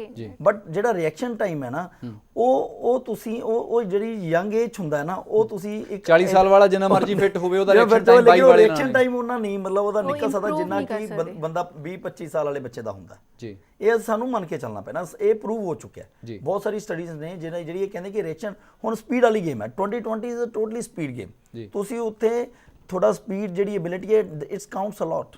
Speed ability ਮਤਲਬ ਕੀ ਹੈ ਕਿ ਤੁਸੀਂ you have to perform very quickly. ਉਹਦੇ ਵਿੱਚ ਥੋੜੀ ਐਜਿਲਿਟੀ ਵੀ ਹੈ, ਥੋੜੀ ਰਿਐਕਸ਼ਨ ਐਬਿਲਿਟੀ ਵੀ ਹੈ, ਥੋੜੀ ਐਕਸਲਰੇਸ਼ਨ ਐਬਿਲਿਟੀ ਵੀ ਹੈ ਕਿ how quickly you move from one place to another place. So ਉਹ ਚੀਜ਼ਾਂ ਇਹਦੇ 'ਚ ਹੈਗੀਆਂ ਨੇ। ਔਰ ਇਹਦੇ ਨਾਲ ਨਾਲ ਦੇਖੋ 3 ਸਕਿੱਲਸ ਨੇ ਕ੍ਰਿਕਟ ਦੇ ਵਿੱਚ। ਤੁਹਾਨੂੰ ਬੋਲਿੰਗ ਵੀ ਕਰਨੀ ਹੈ, ਤੁਹਾਨੂੰ ਬੈਟਿੰਗ ਵੀ ਕਰਨੀ ਹੈ, ਫੀਲਡਿੰਗ ਵੀ ਕਰਨੀ ਹੈ। ਸੋ ਤੁਹਾਨੂੰ 50 ਓਵਰ ਦਾ ਮਤਲਬ ਹੈ ਕਿ ਤੁਸੀਂ 50 ਓਵਰ 3 ਘੰਟੇ ਲੱਗ ਜਾਂਦੇ ਨੇ 50 ਓਵਰ ਕਰਾ 2020 ਦੇ ਵਿੱਚ ਲੱਗ ਜਾਂਦੇ ਨੇ 3 ਘੰਟੇ ਲੱਗ ਜਾਂਦੇ ਨੇ। ਜੇ ਤੁਸੀਂ ਐਕਟਿਵ ਫਾਸਟ ਬੋਲਰ ਹੋ ਤੇ ਤੁਸੀਂ ਐਕਟਿਵਲੀ ਉਸ ਗੇਮ ਵਿੱਚ ਪਾਰਟਿਸਿਪੇਟ ਕਰ ਰਹੇ ਹੋ, ਕਿਉਂਕਿ ਤੁਸੀਂ ਬੋਲਿੰਗ ਕਰ ਰਹੇ ਹੋ, ਤੁਸੀਂ ਐਟਲੀਸਟ 10 ਓਵਰ ਤੇ ਤੁਸੀਂ ਪਾਣੇ ਹੀ ਪਾਣੇ ਨੇ, ਫਾਸਟ ਬੋਲਰ ਹੈ। ਸੋ ਨਾਲ ਜਿਹੜੇ ਫੀਲਡਰ ਨੂੰ ਮਤਲਬ ਕਿ ਖੜਾ ਵੀ ਹੈ, ਬਟ ਜੇ ਯੰਗ ਬੱਚਾ ਹੈ ਉਹ ਚੁਸਤ ਹੈ ਔਰ ਰਿਐਕਸ਼ਨੈਬਿਲਿਟੀ ਫਾਸਟ ਹੈ ਉਹਦੀ, ਤੇ ਉਹ ਰਿਐਕਟ ਕਰ ਲੈਂਦਾ ਕੈਚਸ ਜੀ। ਜਿਵੇਂ ਪਿਛਲੇ ਦਿਨਾਂ 'ਚ ਦੇਖਿਆ ਗਿਆ ਕਿ ਤੰਦੂਲਕਰ ਥਰਡ ਮੈਨ ਦੇ ਉੱਤੇ ਲੌਂਗ ਆਫ ਤੇ ਉਹਨਾਂ ਨੂੰ ਤਾਂ ਹੀ ਚੇਂਜ ਕਰ ਰਹੇ ਸੀ ਨਾ ਉਹਨੂੰ, ਤਾਂ ਹੀ ਚੇਂਜ ਕਰ ਰਹੇ ਸੀ। ਉਹਨਾਂ ਨੂੰ ਪਤਾ ਸੀ ਕਿ ਹਾਂ ਵੀ ਉਹ ਥਰਡ ਮੈਨ ਦੇ ਉੱਤੇ ਠੀਕ ਕਰ ਪਾਣਗੇ ਜਾਂ ਉੱਥੇ ਲੌਂਗ ਔਨ ਤੇ ਕਿਤੇ ਵੀ ਜਿਹੜੀ ਪੋਜੀਸ਼ਨਸ ਹੁੰਦੀਆਂ ਕ੍ਰਿਕਟ ਦੀ ਉੱਥੇ ਠੀਕ ਕਰ ਪਾਣਗੇ। ਸੋ ਏਜਿੰਗ ਦਾ ਇਫੈਕਟ ਤੇ ਹੈਗਾ ਹੀ ਹੈਗਾ 101% ਲੈ ਕੇ ਚੱਲੋ। ਜਦੋਂ ਧੋਨੀ ਨੇ ਆਸਟ੍ਰੇਲੀਆ ਦੇ ਵਿੱਚ ਇਹ ਕਿਹਾ ਸੀਗਾ ਕਿ ਸਾਡੀ ਟੀਮ ਦੇ ਵਿੱਚ ਬਹੁਤ ਸਾਰੇ ਜਿਹੜੇ ਖਿਡਾਰੀ ਇਦਾਂ ਦੇ ਨੇ ਜਿਨ੍ਹਾਂ ਦਾ ਜਿਹੜਾ ਰਿਐਕਸ਼ਨ ਟਾਈਮ ਹੈ ਉਹ ਬਹੁਤ ਸਲੋ ਹੈ ਤੇ ਅਸੀਂ ਉਹਦੇ ਬਾਰੇ ਕੋਈ ਗੱਲ ਕਰਾਂਗੇ। ਜਿਵੇਂ ਮੈਂ ਵਿਅਕਤੀਗਤ ਤੌਰ ਦੇ ਉੱਤੇ ਜਾਣਦਾ ਕਿ ਤੁਸੀਂ ਦ੍ਰਵਿੜ ਵਰਗੇ ਬੰਦੇ ਨੂੰ ਛੋਟਾ ਜਿਹਾ ਇਸ਼ਾਰਾ ਦੇਂਗੇ ਹੋ ਤੇ ਉਹ ਉੱਥੇ ਨਹੀਂ ਟਿਕੇਗਾ। ਮੈਨੂੰ ਉਸੇ ਦਿਨ ਲੱਗਿਆ ਸੀਗਾ ਕਿ ਰਾਹੁਲ ਦ੍ਰਵਿੜ ਇਹ ਗੱਲ ਮੈਨੂੰ ਕਹੀ ਗਈ ਹੈ ਤੇ ਉਹ ਗੱਲ ਹਾਲਾਂਕਿ ਉਸ ਵੇਲੇ ਕਿਸੇ ਹੋਰ ਨੂੰ ਕਹੀ ਗਈ ਸੀ, ਪਰ ਉਹ ਬਾਕੀਆਂ ਦੇ ਉੱਤੇ ਵੀ ਲਾਗੂ ਹੁੰਦੀ ਸੀ। ਬਿਲਕੁਲ ਕਾਫੀਆਂ ਦੇ ਲਾਗੂ ਹੁੰਦੀ ਸੀ। ਇਹ ਮਤਲਬ ਦੇਖੋ 2020 ਦੇ ਵਿੱਚ ਟੋਟਲੀ ਤੁਹਾਡੇ ਕੋਲ ਟੈਲੈਂਟ ਦੀ ਕਮੀ ਨਹੀਂ ਹੈ। ਮੈਂ ਪਹਿਲੇ ਵੀ ਕਹਿ ਚੁੱਕਿਆ, ਸਰ ਸੁਸ਼ੀਲ ਸਰ ਇੱਥੇ ਬੈਠੇ ਨੇ ਜਿਹੜੇ ਬਹੁਤ ਜੁੜੇ ਹੋਏ ਨੇ ਕ੍ਰਿਕਟ ਦੇ ਨਾਲ, ਬਿਲਕੁਲ ਨਾਲ ਹੀ ਰਹਿੰਦੇ ਨੇ ਉਹਨਾਂ ਦੇ। ਸੁਸ਼ੀਲ ਜੀ, ਜਿਸ ਤਰੀਕੇ ਨਾਲ ਪਿਛਲੇ ਸਾਲਾਂ ਦੇ ਵਿੱਚ ਕ੍ਰਿਕਟ ਦੇ ਵਿੱਚ ਤਬਦੀਲੀ ਆਈ ਹੈ, ਖਾਸ ਤੌਰ ਤੇ ਜਦੋਂ ਕੈਰੀ ਪੈਕਰ ਆਇਆ, ਕੈਰੀ ਪੈਕਰ ਨੇ ਜਿਸ ਤਰੀਕੇ ਨਾਲ 50-50 ਨੂੰ ਬਹੁਤ ਵੱਡੇ ਪੱਧਰ ਦੇ ਉੱਤੇ ਲਿਆਂਦਾ, ਉਦੋਂ ਇੱਕ ਤਬਦੀਲੀ ਆਈ। ਜਿਹੜਾ ਟੈਸਟ ਮੈਚ ਦੇ ਵਿੱਚ ਥੋੜਾ ਜਿਹਾ ਜਿਹੜਾ ਰਨ ਰੇਟ ਆ ਉਹ ਵੱਧ ਗਿਆ। ਹੁਣ ਜਦੋਂ T20 ਆ ਗਿਆ ਤਾਂ ਟੈਸਟ ਮੈਚ ਦਾ ਜਿਹੜਾ ਰਨ ਰੇਟ ਆ ਉਹ ਹੋਰ ਵੀ ਜ਼ਿਆਦਾ ਵੱਧ ਗਿਆ। ਜਿਹੜੇ ਸਾਡੇ ਦੋ ਪਲੇਅਰ ਨੇ ਇਹ ਜਿਹਨੂੰ ਆਪਾਂ ਕਲਾਸੀਕਲ ਟਾਈਮ ਮੰਨਦੇ ਹਾਂ ਕਿ ਜਦੋਂ ਟੈਸਟ ਕ੍ਰਿਕਟ ਬਹੁਤ ਅਹਿਮ ਸੀਗੀ, ਹੁਣ T20 ਹੈਗੀ ਜਿਹੜੀ ਉਹ ਘੱਟੋ ਘੱਟ ਮਾਰਕੀਟ ਦੇ ਹਿਸਾਬ ਨਾਲ ਤਾਂ ਪਹਿਲੇ ਨੰਬਰ ਦੇ ਉੱਤੇ ਆ ਗਈ ਹੈ। ਬਾਕੀ ਲਿਖਣ ਵਾਲੇ ਜੋ ਮਰਜ਼ੀ ਲਿਖੀ ਜਾਣ, ਇਹ ਇਸ ਤਬਦੀਲੀ ਦੇ ਸਾਰਿਆਂ ਨਾਲੋਂ ਵਧੀਆ ਨੁਮਾਇੰਦੇ ਬਣਦੇ ਨੇ ਦੋਨੇ ਬੰਦੇ। ਦੇਖੋ ਮੈਂ ਤੁਹਾਨੂੰ ਇੱਕ ਚੀਜ਼ ਦੱਸਣਾ ਚਾਹਾਂਗਾ ਕਿ ਇੱਥੇ ਪਤਾ ਨਹੀਂ ਕਿਉਂ ਐਸੀ ਗਲਤਫਹਿਮੀ ਹੈ ਕਿ ਅਗਰ 20 ਓਵਰ ਦੀ ਗੇਮ ਤੇ 20 ਓਵਰ ਦੀ ਹੈ ਜੀ, 50 ਓਵਰ ਦੀ ਵੀ ਗੱਲ ਚੱਲ ਰਹੀ ਸੀ ਵਨਡੇ ਦੀ ਜੀ। 50 ਓਵਰ ਦੇ ਮਤਲਬ ਹੁੰਦਾ 300 ਬਾਲਾਂ ਜੀ। ਅਗਰ ਤੁਸੀਂ ਰਨ ਏ ਬਾਲ ਜੀ ਜਿਹੜੇ ਕਿ they are capable of doing it, you don't have to hit a single 4 ਜੀ, ਤੇ ਤੁਸੀਂ 50 ਓਵਰ ਖੇਡੋ ਤੁਹਾਡੀਆਂ 300 ਰਨਾਂ ਹੋ ਜਾਂਦੀਆਂ ਜੀ। 5-10 ਤੁਸੀਂ ਨੋ ਬਾਲਾਂ ਵਾਈਟ ਬਾਲਾਂ ਲਗਾ ਲਓ ਜੀ, 310 ਹੋ ਤੇ 350 ਠੀਕ ਹੈ। 350 ਉਹਨਾਂ 10 ਦੇ ਉੱਪਰ ਤੁਹਾਨੂੰ ਜੇ ਫ੍ਰੀ ਹਿੱਟ ਮਿਲੇਗੀ ਤੇ ਤੁਹਾਡਾ ਸਕੋਰ 350 ਹੋ ਜਾਂਦਾ ਹੈ। ਤੁਸੀਂ ਪੂਰੇ ਰਿਕਾਰਡ ਕੱਢ ਕੇ ਦੇਖ ਲਓ ਜੀ, ਵਨਡੇ ਦੇ ਜਿਹੜੇ ਇੰਟਰਨੈਸ਼ਨਲ ਹੋਏ ਨੇ ਕਿੰਨੀ ਵਾਰੀ ਟੀਮਾਂ 350 ਤੇ ਪਹੁੰਚੀਆਂ, ਜਦ ਕਿ 4 ਛੱਕੇ 20 ਚੌਕੇ।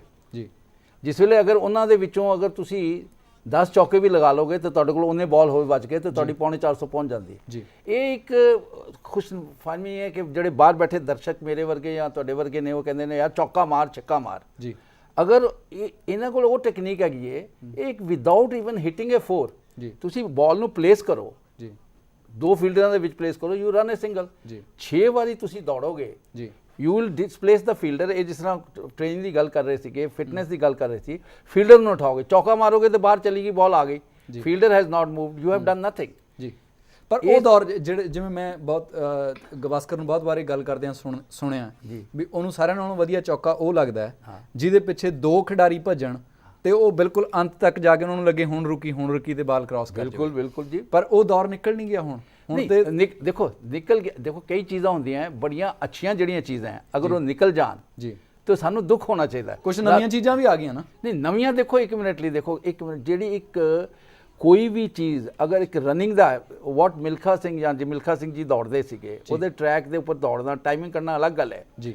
ਉਹ ਚੀਜ਼ਾਂ ਤੇ ਸੇਮ ਰਹਿਣਗੀਆਂ ਕਿ ਹੁਣ ਇਹਦੇ 'ਚ ਕੀ ਫਰਕ ਪੈ ਗਿਆ ਮੈਂ ਤੁਹਾਨੂੰ ਦੱਸ ਦੇਣਾ। ਜਿਹੜਾ ਤੁਹਾਨੂੰ ਅੱਜ ਫਰਕ ਲੱਗ ਰਿਹਾ ਕਿ ਇੰਨੇ ਚੌਕੇ ਬੈਟ ਜੋ ਅੱਜ ਤੋਂ 30 ਸਾਲ ਪਹਿਲੇ ਬੈਟਸ ਯੂਜ਼ ਹੁੰਦੇ ਸੀ ਔਰ ਅੱਜ ਜਿਹੜੇ ਯੂਜ਼ ਹੁੰਦੇ ਨੇ, ਇਹ ਇਹਨਾਂ ਦੀ ਕਰਾਮਾਤ ਨਹੀਂ ਹੈਗੀ ਜੀ। ਤੁਸੀਂ ਅੱਜ ਜਿਹੜੇ ਉਹ ਪੁਰਾਣੇ ਬੈਟ ਇਹਨਾਂ ਨੂੰ ਪਕੜਾ ਦਿਓ ਇਹਨਾਂ ਬੱਚਿਆਂ ਨੂੰ ਜਿਹੜੇ ਹੁਣ ਇਸ ਵੇਲੇ ਖੇਲ ਰਹੇ ਨੇ, half the boundaries will not be there. So it is the equipment which is doing that thing. ਔਰ ਬਾਕੀ ਮੈਂ ਕਹਿੰਦਾ ਜਿਹੜੇ ਅੱਛੇ ਖਿਲਾੜੀ ਨੇ, ਅਸੀਂ ਬਾਰ-ਬਾਰ ਪਤਾ ਨਹੀਂ ਇਹਨਾਂ ਦੇ ਬਾਰੇ 'ਚ ਇਹੋ ਜਿਹੀਆਂ ਗੱਲਾਂ ਕਰਕੇ ਮੈਂ ਤੇ ਪਰਸਨਲੀ ਫੀਲ ਕਰਨਾ ਕਿ ਅਸੀਂ ਇਹਨਾਂ ਦੋ ਮਹਾਨ ਖਿਲਾੜੀਆਂ ਦੀ ਤੋਹੀਨ ਕਰਦੇ ਹਾਂ ਕਿ ਇਹਨਾਂ ਨੂੰ ਜਾਣਾ ਚਾਹੀਦਾ ਕਿ ਨਹੀਂ ਜਾਣਾ ਚਾਹੀਦਾ, ਇਹ ਕਿਸੇ ਦੀ ਜਗ੍ਹਾ ਬੈਠੇ ਨੇ ਕਿ ਨਹੀਂ ਬੈਠੇ। ਪਰ ਸਾਡੀ ਉਹਨਾਂ 'ਚ ਦਿਲਚਸਪੀ ਹੈ ਤਾਂ ਅਸੀਂ ਗੱਲ ਕਰਾਂਗੇ ਨਾ, ਕਿਉਂ ਨਹੀਂ ਗੱਲ ਕਰਾਂਗੇ? ਜੀ ਦਿਲਚਸਪੀ ਹੋਣਾ ਤੇ ਬਿਲਕੁਲ ਸਹੀ ਹੈ। ਜਿਹੜੀ ਇਹ ਦਿਲਚਸਪੀ ਹੈ ਇਹ ਤਾਂ ਜਦੋਂ ਕਾਰਲ ਲੂਇਸ ਸੀਗਾ ਉਹਦੇ ਵਿੱਚ ਵੀ ਲੋਕਾਂ ਦੀ ਸੀਗੀ, ਕਾਰਲ ਲੂਇਸ ਦੇ ਵਿੱਚ ਵੀ ਸੀਗੀ ਕਿ ਤੁਸੀਂ ਕਦੋਂ ਜਾਏਂਗੇ। ਉਹ ਕਾਰਲ ਲੂਇਸ ਨੂੰ ਇੱਕ 올림픽 ਦੇ ਵਿੱਚ ਅਮਰੀਕਾ ਵੱਲੋਂ 100 ਮੀਟਰ ਨਹੀਂ ਭੱਜਣ ਦਾ ਮੌਕਾ ਮਿਲਿਆ, ਠੀਕ ਹੈ। ਦੂਜਾ ਪਲੇਅਰ ਇੰਜਰਡ ਹੋਇਆ ਤਾਂ ਜਾ ਕੇ ਉਹ ਰਿਲੇ ਭੱਜਿਆ। ਰੋਮੈਰੀਓ ਜਿਹੜਾ ਵਰਲਡ ਕੱਪ ਜਿੱਤ ਕੇ ਆਇਆ ਉਸ ਤੋਂ ਬਾਅਦ ਉਹਨੂੰ ਬ੍ਰਾਜ਼ੀਲ ਵੱਲੋਂ ਨਹੀਂ ਖੇਡਿਆ ਗਿਆ। ਬਿਲਕੁਲ ਸਹੀ ਗੱਲ ਹੈ। ਇਹ ਸਵਾਲ ਤਾਂ ਡਿਆਗੋ ਮਾਰਾਡੋਨਾ ਤੇ ਕੀਤਾ ਗਿਆ, ਪੇਲੇ ਦੇ ਉੱਤੇ ਕੀਤਾ ਗਿਆ, ਤੇ ਇਹਨਾਂ ਤੇ ਕਿਉਂ ਨਾ ਕੀਤਾ ਜਾਵੇ? ਨਹੀਂ ਕਰੋ, ਜ਼ਰੂਰ ਕਰੋ, ਪਰ ਅੱਜ ਜਿਹੜਾ ਸਵਾਲ ਕਰਨ ਵਾਲੇ ਬਾਰੇ ਇਹ ਗੱਲ ਕੀਤੀ ਜਾਂਦੀ ਹੈ ਕਿ ਤੁਸੀਂ ਸ਼ੱਕ ਕਰਦੇ ਹੋ, ਦੂਜੇ ਪਾਸੇ ਉਹ ਇੱਕ ਕਿਸਮ ਦਾ ਕਰਫਿਊ ਨਹੀਂ ਲਾਇਆ ਜਾਂਦਾ ਕਿ ਸਵਾਲ ਨਹੀਂ ਕੀਤਾ ਜਾ ਸਕਦਾ? ਨਹੀਂ ਜੀ, ਕਰਫਿਊ ਨਹੀਂ ਹੈਗਾ। ਮੈਂ ਕਹਿੰਦਾ ਜੀ ਅੱਜ ਤੇਂਦੁਲਕਰ ਸਾਹਿਬ ਨੇ ਪਹਿਲੇ ਹੀ ਕਹਿਤਾ ਕਿ ਮੈਂ ਵਨਡੇ ਚੋਂ ਆਫ, ਅੱਜ 2020 ਚ ਆਫ ਹੋ ਗਏ ਜੀ। ਉਹਨੇ ਬਹੁਤ ਸਾਲ ਤੋਂ ਵਨਡੇ ਨਹੀਂ ਖੇਲ ਰਿਹਾ, ਬਿਕਾਜ਼ ਉਹ ਵੀ ਦੇਖ ਰਹੇ ਨੇ ਕਿ ਮੇਰੀਆਂ ਫੈਕਲਟੀਜ਼ ਜਿਸ ਤਰ੍ਹਾਂ ਇਹਨਾਂ ਨੇ ਦੱਸਿਆ ਦੇ ਆਰ ਗੈਟਿੰਗ ਸਲੋਅਰ। ਤੁਸੀਂ ਦੇਖੋਗੇ ਅੱਜ ਇਸ ਲਈ ਕਹਿੰਦੇ ਜੀ ਟੀਵੀ ਤੇ ਆਂਦਾ ਜੀ ਤੇਂਦੁਲਕਰ ਬੋਲਡ ਹੋ ਗਿਆ, ਉਹਨੂੰ ਸਮਝ ਨਹੀਂ ਆ ਰਹੀ। ਉਹੀ ਰਿਐਕਸ਼ਨ ਟਾਈਮ ਹੈ ਜਿਹਦੀ ਇਹ ਗੱਲ ਕਰ ਰਹੇ ਨੇ, ਜਿਸ ਵੇਲੇ ਤੇਂਦੁਲਕਰ, ਇਸੇ ਕਰਕੇ ਤਾਂ ਇਹ ਸਵਾਲ ਹੈ ਨਾ ਕਿ ਵੀ ਉਹ ਜਾਣ, ਕਿਉਂਕਿ ਵਨਡੇ ਦੇ ਵਿੱਚ ਉਹਨਾਂ ਨੂੰ ਮਿਸ ਨਹੀਂ ਕੀਤਾ ਗਿਆ ਨਾ। ਨਹੀਂ, ਵਨਡੇ 'ਚ ਇੰਡੀਆ ਨੇ ਮਿਸ ਨਹੀਂ ਕੀਤਾ ਉਹਨਾਂ ਨੂੰ। ਮਿਸ ਤੁਸੀਂ ਦੇਖੋ ਦੁਨੀਆ ਦੇ ਵਿੱਚ ਸਾਡੇ ਆਪਣੇ ਸਭ ਤੋਂ ਪਿਆਰਾ ਕੌਣ ਹੁੰਦਾ? ਆਪਣੇ ਮਾਂ-ਬਾਪ ਜੀ। ਜਦੋਂ ਦੁਨੀਆ 'ਚ ਚਲੇ ਜਾਂਦੇ ਨੇ ਵਕਤ ਦੇ ਨਾਲ ਮੈਨੂੰ ਤੇ ਨਜ਼ਰ ਨਹੀਂ ਆਉਂਦਾ ਕਿ ਕਿੰਨੇ ਕੋ ਬੰਦੇ, ਲੋਕਾਂ ਨੂੰ ਜੀ 15 ਸਾਲ ਦੌਰੇ ਪੈਂਦੇ ਨੇ ਜਦੋਂ ਮਾਪੇ ਜਾਂਦੇ ਨੇ, ਪਰ ਇਹ ਤੁਸੀਂ ਥੋੜੀ ਜਿਹੀ ਸਿੰਪਲੀ ਗਲਤ ਦੇ ਰਹੇ। ਨਹੀਂ ਚਲੋ ਐਨੀਵੇ ਐਡ ਕਰਨਾ ਚਾਹੂੰਗੀ ਵੀ ਜਿਸ ਤਰ੍ਹਾਂ ਇੱਕ ਰਾਈਟ ਟਾਈਮ ਹੁੰਦਾ ਹੈ ਟ੍ਰੇਨਿੰਗ ਸਟਾਰਟ ਕਰਨ ਦਾ, ਆਪਣਾ ਸਪੋਰਟਸ ਕਰੀਅਰ ਸਟਾਰਟ ਕਰਨ ਦਾ, ਉਸੇ ਤਰ੍ਹਾਂ ਇੱਕ ਰਾਈਟ ਟਾਈਮ ਵੀ ਹੁੰਦਾ ਆਪਣਾ ਫੀਲਡ ਛੱਡਣ ਦਾ। Now this is the right time for them to leave the this thing cricket.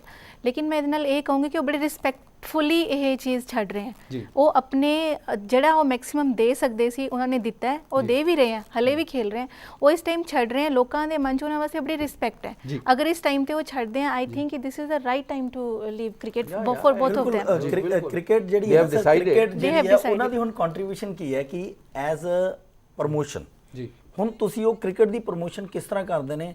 ਹੁਣ ਉਹਨਾਂ ਤੇ ਅਸਲੀ ਜਿਹੜੀ ਪ੍ਰੋਮੋਸ਼ਨ ਹੈ, ਕਿਉਂਕਿ ਮਿਲਖਾ ਸਿੰਘ ਨੂੰ ਮੈਂ ਦੇਖਿਆ ਕਿ ਉਹ ਬਹੁਤ ਤਗੜੇ ਐਥਲੀਟ ਰਹੇ ਨੇ ਜੀ, ਲੇਕਿਨ ਐਥਲੈਟਿਕਸ ਦੀ ਪ੍ਰੋਮੋਸ਼ਨ ਦੀ ਜਦੋਂ ਗੱਲ ਹੈ ਨਾ, ਤੇ ਉੱਥੇ ਮੈਂ ਇਹ ਮਤਲਬ ਸਮਝਦਾ ਕਿ ਲੈਕਿੰਗ ਆ ਉਸ ਪਾਰਟ ਤੇ ਉਹਨਾਂ ਦੀ।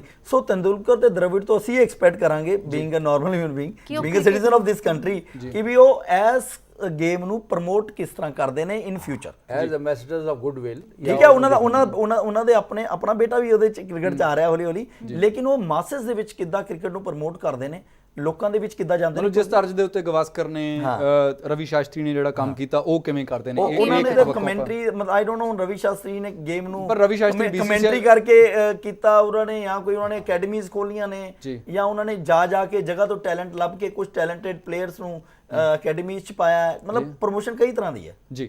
ਅਸੀਂ ਸਪੋਰਟਸ ਦੀ ਪ੍ਰੋਮੋਸ਼ਨ ਕਰਦੇ, ਕਿਉਂਕਿ ਦੇਖੋ ਕ੍ਰਿਕਟ ਜਿਹੜੀ ਗੇਮ ਹੈ ਨਾ ਜੀ, ਉਹ ਲੋਕਾਂ ਵਾਸਤੇ ਨਾ ਇੱਕ ਰਿਲੀਜਨ ਬਣ ਗਿਆ ਕੰਟਰੀ, ਉਹਦਾ ਕਲਚਰ ਡਿਵੈਲਪ ਹੋ ਗਿਆ। ਕਿਉਂ ਅਸੀਂ ਇੰਡੀਆ ਕਿਉਂ ਕ੍ਰਿਕਟ ਚ ਉੱਤੇ ਆ ਰਿਹਾ? ਕਿਉਂਕਿ ਅਸੀਂ ਉਹਦਾ ਕਲਚਰ ਡਿਵੈਲਪ ਕਰ ਲਿਆ। ਕੀਨੀਆ ਦੇ ਵਿੱਚ ਰਨਿੰਗ ਦਾ ਕਲਚਰ ਹੈ, ਤਾਂ ਹੀ ਉਹਦੇ ਓਲੰਪਿਕਸ ਦੇ 5-6 ਗੋਲਡ ਆਉਂਦੇ ਨੇ ਜੀ। ਸਾਡੇ ਕਿਉਂ ਨਹੀਂ ਆਉਂਦੇ ਇੱਥੇ? ਕਿਉਂਕਿ ਸਾਡਾ ਰਨਿੰਗ ਦਾ ਕਲਚਰ ਜੀ। ਤੁਸੀਂ ਰਨਿੰਗ ਦਾ ਕਲਚਰ ਇੱਥੇ ਆਪਣੇ ਕੰਟਰੀ 'ਚ ਬਣਾ ਦਿਓ, ਤੁਹਾਨੂੰ ਇੱਥੇ ਵੀ ਮੈਡਲ ਮਿਲਣ ਲੱਗ ਜਾਣ ਜੀ। ਅੰਜੂ, ਇੱਕ ਆਖਰੀ ਸਵਾਲ, ਜਦੋਂ ਆਪਾਂ ਜਿਹੜੀਆਂ ਖੇਡ ਮੈਦਾਨ ਨਾਲ ਜੁੜੀਆਂ ਹੋਈਆਂ ਵੈਲਿਊਜ਼ ਹੁੰਦੀਆਂ, ਰਿਕਾਰਡਸ ਇੱਕ ਆਪਣੀ ਥਾਂ ਦੇ ਨੇ, ਜਦੋਂ ਅਸੀਂ ਇਹ ਦੋ ਖਿਡਾਰੀਆਂ ਦੇ ਖੇਡ ਜੀਵਨ ਨੂੰ ਯਾਦ ਕਰਾਂਗੇ ਤੇ ਕਿਹੜੀਆਂ ਵੈਲਿਊਜ਼ ਨੂੰ ਯਾਦ ਕਰਾਂਗੇ ਕਿ ਇਹ ਵੈਲਿਊਜ਼ ਬਹੁਤ ਇੰਪੋਰਟੈਂਟ ਨੇ ਜਿਹੜੀਆਂ ਅੱਗੇ ਕੈਰੀ ਫਾਰਵਰਡ? ਰਾਹੁਲ ਦ੍ਰਵਿੜ ਵਾਸਤੇ ਤਾਂ ਇਹ ਕਹੂੰਗੀ ਕਿ ਜਿਹੜੀ ਇੱਕ ਵੈਲਿਊ ਖੇਡ ਦੇ ਰਿਲੇਟਡ ਹੈ, ਉਹ ਹੈ ਕਿ ਇੱਕ ਟੀਮ ਪਲੇਅਰ ਹੋਣਾ, ਇਕਜੁੱਟਤਾ ਦੀ। ਉਹਨਾਂ ਦੇ ਬਾਰੇ ਤਾਂ ਇਹ ਹੈ ਕਿ ਅਗਰ ਕਿਸੇ ਪਲੇਅਰ ਨੇ ਉਹਨਾਂ ਤੋਂ ਸਿੱਖਣਾ ਹੈ ਤਾਂ ਟੀਮ ਵਾਸਤੇ ਕਿਸ ਤਰ੍ਹਾਂ ਖੇਲਣਾ, ਆਪਣੇ ਵਾਸਤੇ ਨਹੀਂ ਖੇਲਣਾ, ਟੀਮ ਵਾਸਤੇ ਕਿਸ ਤਰ੍ਹਾਂ ਖੇਲਣਾ, ਉਹ ਅਗਰ ਉਹਨਾਂ ਦੇ ਆਪਣਾ ਸਪੋਰਟਸ ਕਰੀਅਰ ਨੂੰ ਦੇਖ ਕੇ ਸਿੱਖੇ ਤਾਂ ਇਹ ਬਹੁਤ ਵਧੀਆ ਹੋਏਗਾ। ਔਰ ਅਗਰ ਮੈਂ ਸਚਿਨ ਤੇਂਦੁਲਕਰ ਦੀ ਗੱਲ ਕਰਾਂ ਤਾਂ ਇੱਕ ਡਿਸਿਪਲਿਨ ਬਾਡੀ, ਡਿਸਿਪਲਿਨ ਮਾਈਂਡ, ਅਗਰ ਇੱਕ ਪਲੇਅਰ ਉਹਨਾਂ ਤੋਂ ਇਹ ਸਿੱਖ ਸਕਦਾ ਹੈ ਤਾਂ ਸਿੱਖਣਾ ਚਾਹੀਦਾ ਹੈ। ਇਹ ਦੋਨੋਂ ਵੈਲਿਊਜ਼ ਉਹਨਾਂ ਦੇ ਅੰਦਰ ਸੀਗੀ। ਇੱਕ ਟੈਲੈਂਟ ਹੋਣਾ, ਨੈਚੁਰਲ ਟੈਲੈਂਟ ਹੋਣਾ ਇੱਕ ਅਲੱਗ ਗੱਲ ਹੈ, but being a sports person in ਦੋਨਾਂ ਵੈਲਿਊਜ਼ ਨੂੰ ਲੈ ਕੇ ਆਪਣੇ ਇੰਡੀਆ ਵਾਸਤੇ ਖੇਲਣਾ, ਆਪਣੀ ਕੰਟਰੀ ਵਾਸਤੇ ਖੇਲਣਾ ਇੱਕ ਅਲੱਗ ਗੱਲ ਹੈ। ਇਹਨਾਂ ਦੋਨਾਂ ਨੇ ਖੇਲਿਆ ਸੀਗੀ, ਇਹ ਖੇਡੇ, ਇਹ ਆਪਣੀ ਕੰਟਰੀ ਵਾਸਤੇ ਖੇਡੇ। ਈਵਨ ਜਦੋਂ ਵਰਲਡ ਕੱਪ ਜਿੱਤਿਆ ਤਾਂ ਉਦੋਂ ਵੀ ਇਹ ਲੱਗ ਰਿਹਾ ਸੀਗਾ they are very happy for their country, ਆਪਣੀ ਕੰਟਰੀ ਵਾਸਤੇ ਬਹੁਤ ਖੁਸ਼ ਹੈ ਸਚਿਨ ਜੀ। ਤਾਂ ਇਹ ਸਭ ਚੀਜ਼ਾਂ ਇੱਕ ਪਲੇਅਰ ਨੂੰ ਇਹਨਾਂ ਦੋਨਾਂ ਤੋਂ ਸਿੱਖਣੀਆਂ ਚਾਹੀਦੀਆਂ ਨੇ ਜੀ। ਤੁਸੀਂ ਸਾਰੇ ਅੱਜ ਦੀ ਚਰਚਾ ਸ਼ਾਮਿਲ ਹੋਏ, ਤੁਹਾਡਾ ਬਹੁਤ ਬਹੁਤ ਧੰਨਵਾਦ। Thank you. ਸਚਿਨ ਤੇਂਦੁਲਕਰ ਅਤੇ ਰਾਹੁਲ ਦ੍ਰਵਿੜ ਦੀ ਖਿਡਾਰੀਆਂ ਵਜੋਂ ਮਹਾਨਤਾ ਸਵਾਲਾਂ ਦੇ ਘੇਰੇ ਤੋਂ ਬਾਹਰ ਹੈ। ਇਹਨਾਂ ਦੇ ਆਖਰੀ ਦੌਰ ਦੀ ਕਾਰਗੁਜ਼ਾਰੀ ਉੱਤੇ ਕਈ ਸਵਾਲ ਹੋ ਸਕਦੇ ਨੇ। ਇਹਨਾਂ ਸਵਾਲਾਂ ਨਾਲ ਇਹਨਾਂ ਦੀਆਂ ਪ੍ਰਾਪਤੀਆਂ ਛੋਟੀਆਂ ਨਹੀਂ ਹੋ ਜਾਂਦੀਆਂ, ਸਗੋਂ ਖੇਡ ਮੈਦਾਨ ਦੀ ਇਸ ਧਾਰਨਾ ਦੀ ਤਸਦੀਕ ਹੁੰਦੀ ਹੈ ਕਿ ਕੋਈ ਵੀ ਅਜੇਤੂ ਨਹੀਂ ਹੁੰਦਾ ਅਤੇ ਮਹਾਨ ਤੋਂ ਮਹਾਨ ਖਿਡਾਰੀ ਵੀ ਮਨੁੱਖ ਹੀ ਹੁੰਦਾ ਹੈ। ਨਮਸਕਾਰ, ਸਤਿ ਸ਼੍ਰੀ ਅਕਾਲ, ਖੁਦਾ ਹਾਫਿਜ਼। ਖਬਰਾਂ ਦੀ ਦੁਨੀਆ ਵਿੱਚ ਆਓ, ਸਾਡੇ ਨਾਲ ਕਦੇ ਵੀ ਤੇ ਕਿਤੋਂ ਵੀ ਜੁੜੋ। ਆਪਾਂ ਮਿਲਾਂਗੇ ਫੇਸਬੁੱਕ ਤੇ, ਅਸੀਂ ਦਿਖਾਂਗੇ YouTube ਤੇ, ਸਾਨੂੰ ਫੋਲੋ ਕਰੋ ਟਵਿੱਟਰ ਤੇ। ਖਬਰਾਂ ਨਾਲ ਜੁੜੇ ਰਹੋ ਦਿਨ ਰਾਤ।